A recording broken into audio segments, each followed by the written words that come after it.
അങ്ങനെ ഒരു 37 വീക്സ് വരെ എല്ലാം നോർമലായി, ഞാനും കുഞ്ഞും ഹെൽത്തിയായി ആക്റ്റീവായിട്ടിരുന്നു.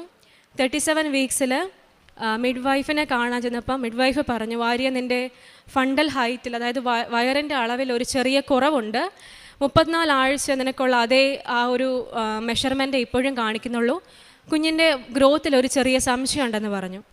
അപ്പം നൊറീൻ എന്നാണ് പുള്ളിക്കാരിയുടെ പേര്. പുള്ളിക്കാരി പറഞ്ഞു, അന്ന് ഒരു കാര്യം ചെയ്യും, നിന്നെ അർജൻറ്റായിട്ട് സ്കാനിങ്ങിന് റെഫർ ചെയ്യുവാന്ന് പറഞ്ഞു. അങ്ങനെ അർജൻറ്റായിട്ട് സ്കാനിങ്ങിന് വേണ്ടി ഞാൻ എല്ലാ ഹോസ്പിറ്റലിലും വിളിച്ചിട്ട് ആരും എനിക്ക് അപ്പോയിൻമെൻറ്റ് തരുന്നില്ല. അപ്പോൾ ഞാൻ ഡ്യൂട്ടിക്ക് പോകുന്നുണ്ട്, 37 വീക്സ് പ്രഗ്നൻ്റ് ആണെങ്കിൽ പോലും ഞാനൊരു നേഴ്സാണ്, ഞാൻ ഡ്യൂട്ടിക്ക് പോകുന്നുണ്ട്. അപ്പോൾ ഈ ഡ്യൂട്ടി സമയത്ത്, ബ്രേക്കിൻ്റെ സമയത്തെല്ലാം ഞാൻ വിളിക്കുവാണ്, എല്ലാ ഹോസ്പിറ്റലിലും വിളിക്കുവാണ്, ആരും എനിക്ക് റിപ്ലൈ തന്നില്ല. അവസാനം ഞാൻ മാതാവിനോട് പറഞ്ഞു, എൻ്റെ മാതാവേ, നീ എനിക്കൊരു അപ്പോയിൻമെൻറ്റ് എൻ്റെ കുഞ്ഞ് ഓക്കെ ആണെന്ന് അറിയാൻ വേണ്ടിയിട്ടല്ലേ, നീ എനിക്കൊരു അപ്പോയിൻമെൻറ്റ് തരാൻ പറഞ്ഞു. അങ്ങനെ ഏകദേശം ഉച്ച കഴിഞ്ഞപ്പോഴത്തേക്കും ഒരു ഹോസ്പിറ്റലുകാർ എന്നെ തിരിച്ച് വിളിച്ച് പറഞ്ഞു, നിനക്ക് നാളെ സ്ലോട്ടുണ്ട്, നാളെ വരാൻ പറ്റുമോ എന്ന് ചോദിച്ചു. അങ്ങനെ ഞാൻ പിറ്റേ ദിവസം തന്നെ ജൂലൈ 17 2025 സ്കാനിങ്ങിന് വേണ്ടി പോയി. സ്കാനിങ് ചെയ്ത സമയത്ത് ടെക്നീഷ്യൻ പറഞ്ഞു, കുഞ്ഞിന് വെയിറ്റ് 2 കിലോയേ ഉള്ളൂ, പക്ഷേ കൊച്ച് ആക്റ്റീവാണ് എന്ന് പറഞ്ഞു. അപ്പോൾ എന്നോട് പ്രൊഫഷനൊക്കെ ചോദിച്ചപ്പോൾ ഞാൻ പറഞ്ഞു, ഞാനൊരു NICU നേഴ്സാണ് എന്ന് പറഞ്ഞപ്പോൾ പുള്ളിക്കാരി പറഞ്ഞു, ഓക്കെ, ബാക്കി നിന്നോട് ഡോക്ടർ സംസാരിക്കുമെന്ന് പറഞ്ഞു. അങ്ങനെ ഞങ്ങൾ വീട്ടിൽ തിരിച്ചു ചെന്നു. രാത്രിയായപ്പം ജൂലൈ 17 രാത്രിയായപ്പോൾ എൻ്റെ മിഡ് വൈഫ് എന്നെ വിളിച്ചു, നൂറീൻ എന്നെ വിളിച്ചിട്ട് പറയുവാണ്, ആര്യ, നിൻ്റെ കുഞ്ഞിനൊരു ചെറിയ ഹാർട്ടിൻ്റെ പ്രോബ്ലം ഞങ്ങൾ സസ്പെക്റ്റ് ചെയ്യുന്നുണ്ട്, നീ വർക്ക് ചെയ്യുന്നത് സ്റ്റോപ്പ് ചെയ്തായിരുന്നു എന്ന് ചോദിച്ചു. അപ്പോൾ ഞാൻ പറഞ്ഞു, ഇല്ല, എനിക്ക് ജൂലൈ 18 എൻ്റെ ലാസ്റ്റ് ഡ്യൂട്ടി. അപ്പോൾ പുള്ളിക്കാരി പറഞ്ഞു, ഇനി നിനക്ക് ഞാൻ പോകാൻ പറ്റില്ല, നീ ഇമ്മീഡിയറ്റ് ആയിട്ട് ഹോസ്പിറ്റലിൽ വിളിച്ച് പറയും, നിനക്ക് വരാൻ പറ്റത്തില്ല എന്ന് വിളിച്ച് പറയാൻ പറഞ്ഞു. അങ്ങനെ ഞാൻ വിളിച്ച് പറഞ്ഞു. കുഞ്ഞിനിങ്ങനെ പ്രോബ്ലം പറഞ്ഞത് ഞാൻ ആരോടും പറഞ്ഞില്ല, ഞാൻ ഉള്ളിലൊതുക്കി മാതാവിനോട് പ്രാർത്ഥിച്ചുകൊണ്ടിരുന്നു. കാരണം ഒരു NICയിൽ വർക്ക് ചെയ്യുന്ന ഒരു നേഴ്സ് ആയതുകൊണ്ട് തന്നെ ഞാൻ ചിന്തിക്കുക, എൻ്റെ കുഞ്ഞിന് ഹാർട്ടിന് പ്രോബ്ലം ഉണ്ട്, കുഞ്ഞിനെ C-സെക്ഷൻ ചെയ്തെടുക്കും, ഇൻറ്റുബേറ്റ് ചെയ്തെല്ലാം എൻ്റെ മനസ്സിൽ കൂടെ വരുക. ആ സമയത്തൊക്കെ ഞാൻ പ്രാർത്ഥിച്ചു, വിഷമം ഉണ്ടായിരുന്നു. അന്ന് ജൂലൈ 18 ഞങ്ങൾ കുരിശ് വരയ്ക്കാനിരുന്നപ്പോഴത്തേക്കും പിന്നെ ഞാൻ ഓൺലൈൻ ഉടമ്പടി എടുത്തു, പ്രാർത്ഥിക്കാൻ തുടങ്ങി. അങ്ങനെ 18 ഹോസ്പിറ്റലിൽ പോയി. തിരിച്ചു വന്നപ്പോഴത്തേക്കും പറഞ്ഞു, കുഞ്ഞിന് കുഴപ്പമൊന്നുമില്ല, CTG സ്കാനിങ് ചെയ്തു, കുഞ്ഞിന് കുഴപ്പമൊന്നുമില്ല എന്ന് പറഞ്ഞു. അങ്ങനെ 38 ആഴ്ചയാകുമ്പോൾ നിന്നെ ഇൻഡ്യൂസ് ചെയ്യാൻ പോവുകയാണ്, കാരണം കുഞ്ഞിന് ആവശ്യമായിട്ടുള്ള ന്യൂട്രീഷൻ ഒന്നും നിൻ്റെ വയറ്റിൽ കിടന്ന് കിട്ടുന്നില്ല, അപ്പോൾ കുഞ്ഞ് പുറത്ത് വരട്ടെ എന്ന് ഡോക്ടറിനോട് സംസാരിച്ചു. അപ്പോൾ ഞാൻ പറഞ്ഞു, ഓക്കെ, ചെയ്യാമെന്ന് പറഞ്ഞു. അങ്ങനെ ജൂലൈ 22 ഒരു ചൊവ്വാഴ്ച ഞാനും ഹസ്ബൻഡും കൂടെ ഹോസ്പിറ്റലിൽ പോയി. കൂടെ ഹസ്ബൻഡിൻ്റെ പാരൻസും ഉണ്ടായിരുന്നു. ഉച്ചവരെ എന്നെ ഇൻഡ്യൂസ് ചെയ്തു.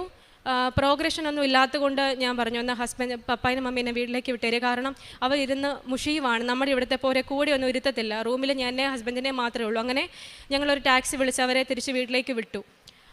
ഉച്ച കഴിഞ്ഞപ്പോൾ തൊട്ട് പിന്നെയും ഇൻഡക്ഷന് വേണ്ടി എനിക്ക് മരുന്ന് തന്നപ്പം കുഞ്ഞിൻ്റെ ഹാർട്ട് റേറ്റ് പെട്ടെന്ന് ഡ്രോപ്പായി. ഒന്നും അറിയത്തില്ലാത്ത എൻ്റെ ഹസ്ബൻഡാണ് എമർജൻസി അടിച്ച് മിഡ് വൈഫും ഡോക്ടേഴ്സെല്ലാം ഓടി വന്നപ്പോൾ കുഞ്ഞിൻ്റെ ഹാർട്ട് റേറ്റ് 70, 60, 50 അങ്ങനെ താഴ്ന്നു പോയിക്കൊണ്ടിരിക്കുക. അപ്പോൾ ഡോക്ടർ പറഞ്ഞു, ആര്യ, ഞാൻ ആ ഡോക്ടറിനെ അതിന് മുന്നേ കണ്ടിട്ടില്ല, ഞാൻ NICയിൽ വർക്ക് ചെയ്യുന്നെങ്കിൽ ഞാൻ ആ ഡോക്ടറിനെ കണ്ടിട്ടില്ല. ഡോക്ടർ പറഞ്ഞു, ആര്യ, ഞാൻ നിന്നെ PV ചെയ്യാൻ പോവുകയാണെന്ന് പറഞ്ഞു. അപ്പോൾ 1 സെൻറ്റിമീറ്റർ പോലും ഡൈലേറ്റ് ആയിട്ടില്ല. അപ്പം ഡോക്ടർ 2 കൈ ഇട്ട് എന്നോട് പറഞ്ഞു, കുഞ്ഞിൻ്റെ തലയിൽ ഞങ്ങൾക്ക് സ്കാൽപ്പിൽ നീഡിൽ വെക്കണം, കുഞ്ഞിൻ്റെ ഹാർട്ട് റേറ്റ് ഞങ്ങൾക്ക് ഈ മെഷീനിൽ കിട്ടുന്നില്ല എന്ന് പറഞ്ഞു. ഞാൻ വാവിട്ട് കരഞ്ഞു, കാരണം 1 സെൻറ്റിമീറ്റർ പോലും ഡൈലേറ്റ് ആകാതെ തന്നെയാണ് ഡോക്ടർ 2 കൈ വിട്ട് എക്സാമിൻ ചെയ്തത്. സമയത്തെല്ലാം എൻ്റെ ഹസ്ബൻഡ് കൂടെ ഉണ്ടായിരുന്നു. ഞാൻ കൃപാസന മാതാവിനോട് പ്രാർത്ഥിച്ചത്, മാതാവ്, എൻ്റെ കുഞ്ഞിനെ നീ ഒന്നും വരത്തില്ല, ഞാൻ മരിച്ചു പോയിക്കോട്ടെ, എൻ്റെ കുഞ്ഞിനൊന്നും വരത്തില്ല എന്ന് ഞാൻ പ്രാർത്ഥിച്ചു. അതിനുശേഷം ആ ബെഡിൽ വെച്ച് എൻ്റെ വാട്ടർ ബ്രേക്കായി. ലേബർ റൂമിലേക്ക് ഉടനെ ഷിഫ്റ്റ് ചെയ്തിട്ട് ഡോക്ടേഴ്സ് നഴ്സസ്മാരെല്ലാം വന്ന് പറയും, ആര്യ, നിനക്ക് എന്ത് പറ്റിയെന്ന് അറിയില്ല, നിൻ്റെ റിപ്പോർട്ടൊക്കെ ഞങ്ങൾ കണ്ടു, നിനക്ക് ഇതുവരെ എല്ലാം നോർമലായിരുന്നു, പെട്ടെന്ന് എന്താ പറ്റിയെന്ന് എന്നോട് ചോദിച്ചു. ഞാൻ പറഞ്ഞു, എനിക്കും അറിയില്ല എന്ന് പറഞ്ഞു. അതിനുശേഷം എനിക്ക് പിന്നെ കത്തീറ്റർ ഇട്ട് ഇൻഡ്യൂസ് ചെയ്യാൻ നോക്കി, അത് പറ്റില്ല, കാരണം കുഞ്ഞിൻ്റെ തലയിൽ ഓൾറെഡി സ്കാൽപ്പിൽ നീഡിലുള്ളതുകൊണ്ട് അത് പറ്റത്തില്ല എന്ന് പറഞ്ഞു. അപ്പോൾ എനിക്ക് IV മെഡിസിൻ തരാൻ തുടങ്ങി. ആ സമയത്തും കുഞ്ഞിൻ്റെ ഹാർട്ട് റേറ്റ് കുറഞ്ഞു പോയിക്കൊണ്ടിരിക്കുകയാണ്. അപ്പോൾ എല്ലാം എൻ്റെ ഡിപ്പാർട്ട്മെൻറ്റിൽ, NIC ഡിപ്പാർട്ട്മെൻറ്റിൽ എല്ലാം അറിഞ്ഞെന്ന് തോന്നുന്നു. ഞാൻ അഡ്മിറ്റായി, കുഞ്ഞിനെന്തോ പ്രശ്നമുണ്ട്, അപ്പോൾ കുഞ്ഞ് മിക്കവാറും അഡ്മിറ്റ് ആകുമെന്നൊരു ഇൻഫർമേഷൻ അവിടെ ആരോ കൊടുത്തു. അപ്പോൾ എൻ്റെ കൊളീഗ്സ് എല്ലാം ഭയങ്കര ടെൻഷൻ അടിച്ചു, എന്ത് പറ്റിയെന്ന് ഓർത്തിട്ട്. അപ്പോൾ ആ ഡോക്ടർ എന്നെ വന്ന് കണ്ടിട്ട് പറഞ്ഞു, ആര്യ, നീ വേദന സഹിക്കണ്ട, കാരണം ഭയങ്കര വേദന എനിക്ക് വരുന്നുണ്ട്, 1 സെൻറ്റിമീറ്റർ പോലും സെർവിക്സ് ഡൈലേറ്റ് ആവുന്നില്ല. ഡോക്ടർ പറഞ്ഞു, നീ വേദന സഹിക്കേണ്ട ആര്യ, നീ എപ്പിഡ്യൂറൽ മെഡിസിൻ എടുക്കാൻ പറഞ്ഞു. എപ്പിഡ്യൂറൽ എനിക്ക് ഇഞ്ചക്ഷൻ തന്നപ്പോൾ എൻ്റെ കാലൊക്കെ മരവിച്ച് വേദന കുറഞ്ഞു. അപ്പോഴും എൻ്റെ കുഞ്ഞിൻ്റെ ഹാർട്ട് റേറ്റ് കുറഞ്ഞു പോയിക്കൊണ്ടിരിക്കുകയാണ്. അപ്പോൾ ഡോക്ടർ വന്ന് പറഞ്ഞു, ആര്യ, നിൻ്റെ കുഞ്ഞിൻ്റെ തലയിൽ നിന്ന് ബ്ലഡ് എടുക്കണം, കുഞ്ഞിന് ഓക്സിജൻ കിട്ടുന്നില്ല എന്ന് ഞങ്ങൾക്കൊരു സംശയമുണ്ട് എന്ന് പറഞ്ഞു. ഡോക്ടർ PV ചെയ്തിട്ട് പറഞ്ഞു, ആര്യ 4 സെൻറ്റിമീറ്റർ പോലും ഡയലേറ്റ് ആയിട്ടില്ല, എനിക്ക് കൈ കടത്താൻ പറ്റുന്നില്ല, മുമ്പേ ചെയ്ത പോലെ എനിക്ക് ചെയ്യാൻ പറ്റില്ല എന്ന് പറഞ്ഞു. അപ്പോൾ എന്നോട് ചോദിച്ചു ഞങ്ങൾ എന്താ ചെയ്യേണ്ടത്, ഇനി വെയിറ്റ് ചെയ്യണോ എന്ന് എന്നോട് ചോദിച്ചു. ഞാൻ പറഞ്ഞു വെയിറ്റ് ചെയ്യേണ്ട ഡോക്ടർ, എന്നെ എടുത്തോ, എന്നെ എമർജൻസി C-സെക്ഷൻ കയറ്റിക്കോളാൻ പറഞ്ഞു. അപ്പോൾ സമയം ഒരു 7 മണിയായി. ഞങ്ങൾ രാവിലെ ഒരു 8 മണിയോടുകൂടി ഹോസ്പിറ്റലിൽ പോയതാണ്. വൈകുന്നേരം 7 മണിയായി. ആ സമയത്ത് എൻ്റെ ഹസ്ബൻഡ് മാത്രമേ ഉണ്ടായിരുന്നുള്ളൂ. ഹസ്ബൻഡ് ടെൻഷൻ അടിച്ചിട്ട് എൻ്റെ ചേച്ചീനെ വിളിച്ച് വരുത്തി. ചേച്ചിയും എൻ്റെ ഹസ്ബൻഡും കൂടെ ഉണ്ടായിരുന്നു. അവരോട് ഞാൻ പറഞ്ഞു ഞങ്ങളെല്ലാവരും പ്രാർത്ഥിക്കുകയായിരുന്നു. ആ സമയത്ത് എൻ്റെ ചേച്ചി എൻ്റെ അമ്മേനെ വിളിച്ച് പറഞ്ഞു. എൻ്റെ അമ്മ ആ സമയം മുഴുവൻ തിരി കത്തിച്ച് വെച്ച് മാതാവിന് വേണ്ടി കണ്ണീരൊഴുക്കി പ്രാർത്ഥിച്ചു. എൻ്റെ മാതാവ് എൻ്റെ കുഞ്ഞിൻ്റെ അടുത്തോട്ട് ഒരു ഡോക്ടറിനെ പറഞ്ഞു വിടണമെന്ന് എൻ്റെ അമ്മ കരഞ്ഞ് പ്രാർത്ഥിച്ചു. അതിന് ബലമായിട്ടായിരിക്കണം ആ ഡോക്ടർ വന്നത്. കാരണം ഞാൻ ആ ഡോക്ടറിനെ ഇതിനു മുന്നേ കണ്ടിട്ടേ ഇല്ല.